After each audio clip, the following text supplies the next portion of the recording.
नमस्कार माझ्या सर्वांना, मी शिवानी. गावाकडच्या स्वादमध्ये आपलं खूप खूप मनापासून स्वागत आहे. तर आज मी तुमच्यासोबत शेअर करत आहे सांबार वड्याची रेसिपी, ज्याला आपण मेंदूवडा पण म्हणतो. त्यासाठी मी अगोदर 2 कप उडदाची डाळ घेतली आणि तिला 5-6 तासाच्या अगोदर भिजायला ठेवली होती. डाळ पण छानपैकी भिजलेली आहे, तर तिला 2-3 पाण्याने धुवून घेतली अगोदर.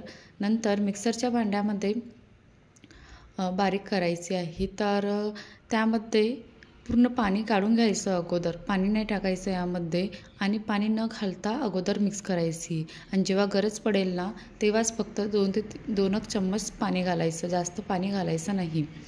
आणि डाळ ही आपल्याला खूप जास्त असे फाईन पेस्ट नाही करायची आहे, थोडीशी दरदरी राहील अशी बारीक करायची आहे. डाळ पण बारीक करून झालेली आहे. तर मी मिरचीचा ठेचा पण बनवून घेतला.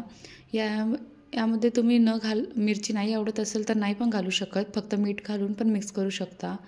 पण थोडं स्पायसी बनवण्यासाठी मी यामध्ये मिरची, लसूण आणि सांबाराचा ठेचा बनवून घेतला, तो ॲड केला व चवीनुसार मीठ ॲड केलं. यामध्ये तुम्ही आणखी क्रिस्पीनेस येण्यासाठी 2 चम्मच रवासुद्धा घालू शकता आणि दहीसुद्धा घालू शकता, थोडंसं आणखी मस्त आमसूर वाटण्यासाठी.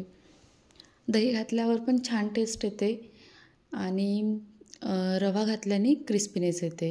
तर त्यामध्ये तुम्ही ॲड करू शकता आवडत असेल तर, नाहीतर स्किप पण करू शकता. व ही डाळ छानपैकी अशी मिक्स करून घ्यायची, छान फेटून घ्यायची. कमीत कमी 7-8 मिनटं तरी हिला असं मिक्स करायचं, कारण की मिक्स केल्यानंतर ही लाईट इन वेट होऊन जाते आणि थोडीशी फुगते पण. नंतर मिक्स करून झाल्यानंतर मी एका वाटीमध्ये पाणी घेतलं आणि थोडंसं बॅटर घेतलं व त्यावर टाकून बघितलं. टाकल्यानंतर हे जे बॅटर आहे हे तळाला लागत नाही आहे, छानपैकी वरती असं तळत आहे. तर बॅटर आपलं रेडी आहे.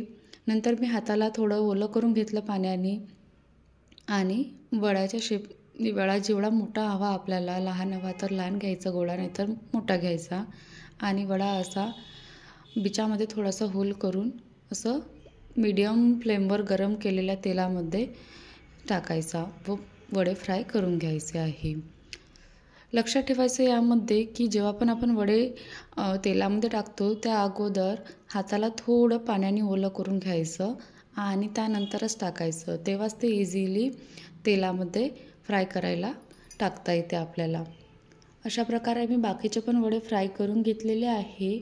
आणि नंतर प्लेटमध्ये 2 वडे घेतले, त्यावर गरमागरम बनवलेलं वरण किंवा सांबार असंही म्हणू शकता, ते टाकला आणि सोबतच थोडीशी चटणी टाकली